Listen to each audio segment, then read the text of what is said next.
So I just finished grad school and I got my first real job at a PR firm. But this wasn't just any PR firm, it was a Black woman-owned PR firm. And I had interviewed with the owner, and she was elegant and regal, but she was also intelligent. She knew all the movers and shakers. She had worked in the Clinton administration, and she had hosted a dinner for Obama when he was first elected senator. So I was like, yes, I'm gonna sit at her feet and drink from her fountain of knowledge.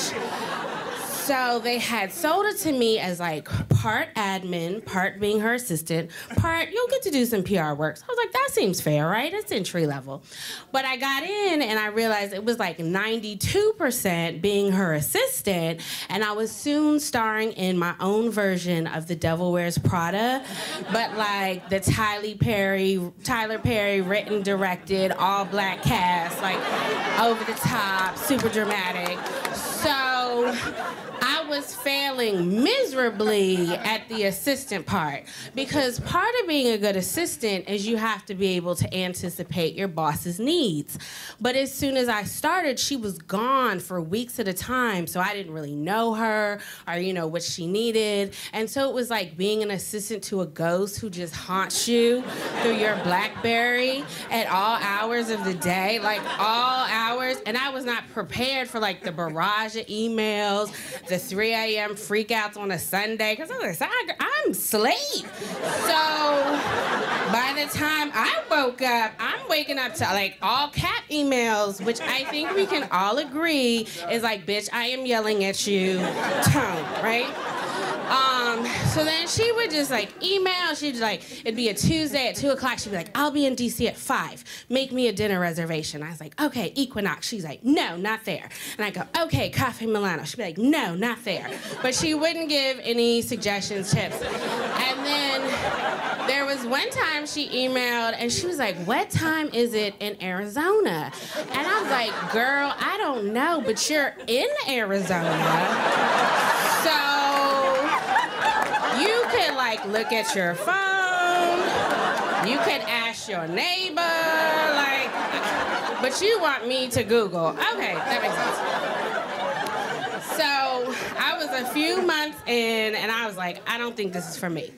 But I got my confirmation, it was Friday night. I get off at 6 p.m., the phone rings at 5:57, and I see her name and number, and I'm like, oh no, she's supposed to be on a plane to Florida with her daughter, because it was her daughter's spring break. Why is she calling? So I answer, and she goes, our flight was canceled because of the weather, and now we're stranded at the airport, and the taxi line is too cold, and I can't stand in the line because it's cold and raining, and we're wearing our Florida clothes, so get me home because we are stranded. So I'm like, okay, girl, we must have two different definitions of stranded, because you only at National Airport.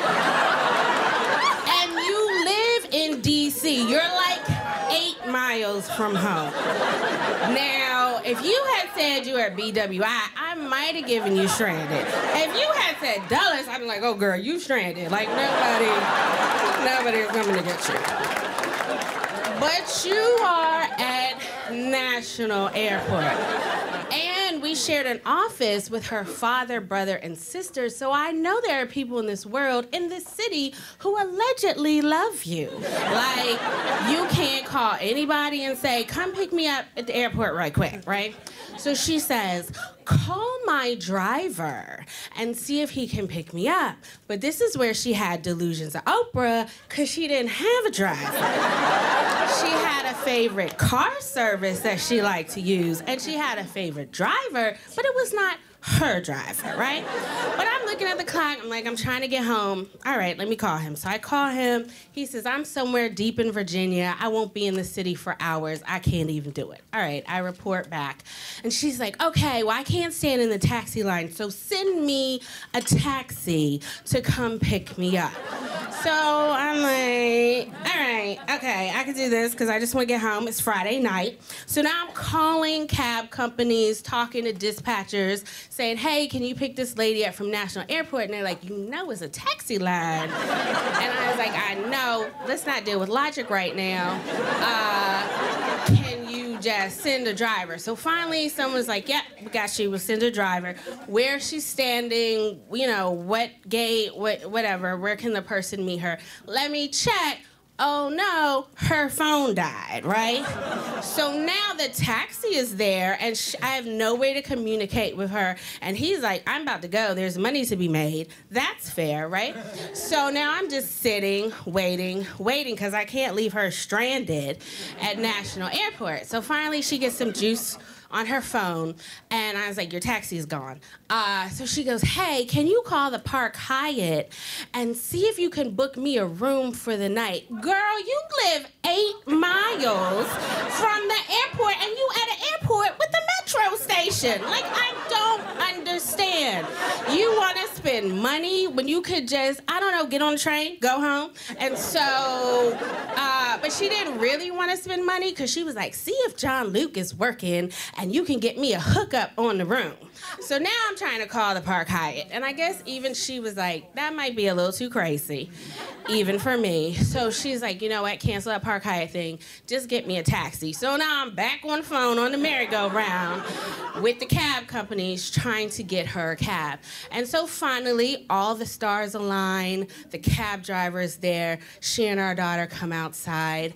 And let me tell you what time it was when she finally got in the cab. It was 9 p.m. Yes, it took me 3 hours to get this woman 8 miles home.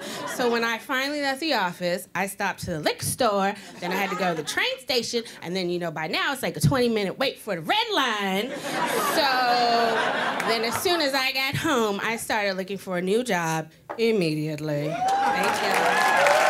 All right, one more time for that. Veiga.